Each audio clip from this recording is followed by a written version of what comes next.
At 03:39 hours on July 19, 2026, a U.S. strike targets an unfinished concrete frame in Khuzestan province that contains zero nuclear material. Why does an aerial attack on an empty structure drag Brent crude past $90 a barrel and push the region to the edge of total war? The answer runs through 8 consecutive nights of American aerial runs. On February 28th, joint American and Israeli operations initiated this modern conflict, transforming a localized friction point into a sprawling multi-domain confrontation. By midsummer, this slow-burning tension reached a boiling point, triggering a rapid sequence of events that led to the strike on the empty Darkhovin facility, though the conflict itself continues to escalate. The escalation climbed another critical step on July 17th, when high-altitude patrols over the Iranian coast once again encountered lethal resistance. Flying a routine patrol, an MQ-9 Reaper unmanned aircraft loitered far above the reach of older coastal defense systems. Suddenly, telemetry feeds inside a remote control station thousands of miles away, lit up with warning indicators. A newly fielded Iranian surface-to-air missile system had locked onto the multi-million-dollar asset, pulling it into an engagement envelope previously classified as secure. Reacting within seconds, the flight crew attempted evasive maneuvers, though the unmanned platform lacked defensive flares to draw the incoming weapon off its terminal path. This split-second maneuver bought just enough time for the station to execute a complete purge of the drone's sensitive software and critical flight data before the airframe tumbled into the Persian Gulf. By retrieving this telemetry, technical teams preserved valuable intelligence on Iran's air defense network, which operates as a fragmented system of scattered radar arrays and mobile launchers. Retaliation materialized the next day, expanding the geographic boundaries of the friction zone. Across July 18th and into the morning of July 19th, a wave of Iranian one-way attack drones swept toward Kuwaiti territory, targeting a major oil gathering center and a critical water desalination plant. In addition to striking military installations, these systems targeted the foundational machinery that keeps a modern state energized and supplied with drinking water. Black smoke billowed into the desert sky as emergency response teams rushed to isolate ruptured high-pressure lines and douse the chemical fires. While engineers managed to stabilize the local utility grids before cascading blackouts could freeze municipal water systems, the economic damage was already done. Energy markets panicked. Traders watched the vulnerability of Gulf infrastructure laid bare, realizing that regional power plants and water systems remained exposed to low-cost loitering munitions. This calculated demonstration proved that Iran could disrupt the basic life support systems of neighboring states without firing a single anti-ship missile. Hours later, the American response materialized in the pre-dawn darkness of July 19th. Precision munitions fell upon Darkhovin, but the digital battle had begun long before the physical impact.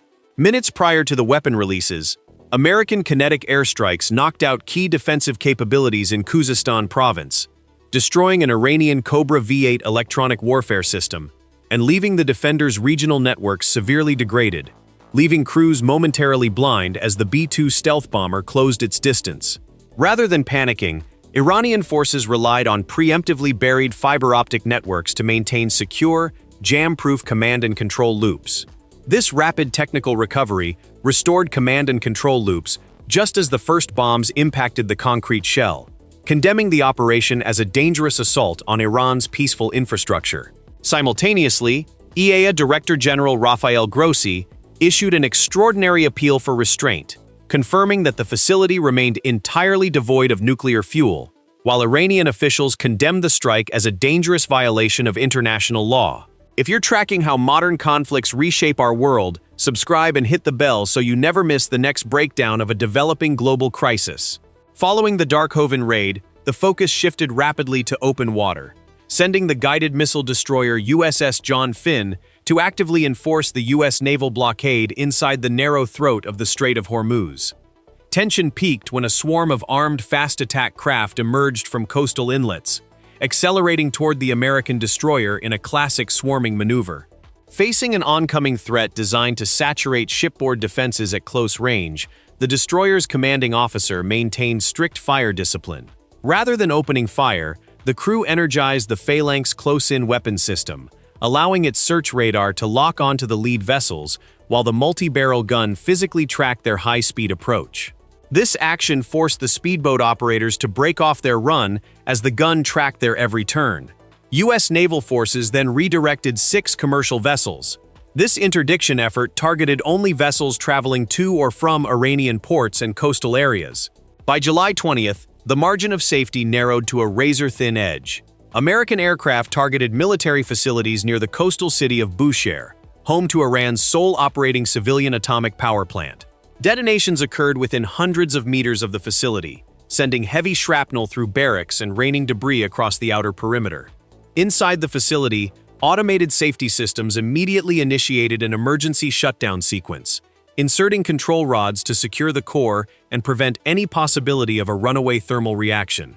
Bushehr Governor Mohammad Mozaffari mobilized local civil defense units, cautioning that extensive radiological monitoring would be required before the immediate area could be declared safe. Here, historical accuracy demands a correction of early press reports claiming the plant had been hit. The civilian containment dome remained physically intact, though the close proximity of the blasts illustrated a terrifying reality. When modern warfare moves near an active nuclear installation, the difference between a routine tactical hit and a continental ecological disaster depends entirely on the precision of a single weapon. As the conflict entered its 4th week, the political and human costs mounted. Speaking to reporters at Joint Base Andrews, U.S. President Donald Trump defended the military actions as a necessary response to honor fallen American service members, asserting that the United States maintained absolute control over the Strait of Hormuz. Yet the human balance sheet of this campaign continued to rise. Official military releases confirmed 17 American casualties since the onset of hostilities, while the Iranian Health Ministry reported 50 deaths from American air raids. These losses have hardened the resolve of both capitals, transforming what began as a series of limited cyber and aerial exchanges into a deeply entrenched, multi-front war of attrition. With neither side willing to offer a diplomatic exit ramp, the conflict has settled into a dangerous pattern of kinetic action, electronic warfare, and economic strangulation. Economic consequences have cascaded far beyond the immediate combat zone, reshaping global trade. Brent crude prices marched even higher, compounding the initial shock of the broader conflict and naval blockade as insurance underwriters suspended annual war risk coverage for the entire Persian Gulf. Facing unprecedented financial risks, major shipping syndicates ordered their tanker fleets to bypass the Middle East altogether, rerouting vessels around the Cape of Good Hope near the southwestern tip of Africa. This maritime detour adds more than 3,000 nautical miles and up to 2 weeks of travel time to each voyage, inflating transport costs and creating localized shortages of refined petroleum products across European and Asian markets. Since approximately 20% of the world's seaborne oil must pass through the narrow choke point of the Strait of Hormuz, even a partial closure sends shockwaves through consumer economies worldwide. The resulting spike in container freight rates and fuel surcharges serves as a stark reminder that a localized conflict in a narrow waterway levies a direct tax on consumers thousands of miles away. Analyzing these engagements reveals a stark structural shift in the economics of modern coastal warfare. Militaries are discovering that cheap, distributed systems can impose massive operational costs on far more advanced adversaries. When a multi-million-dollar unmanned system is brought down by a localized defense network, the financial and tactical equation shifts in favor of the defender.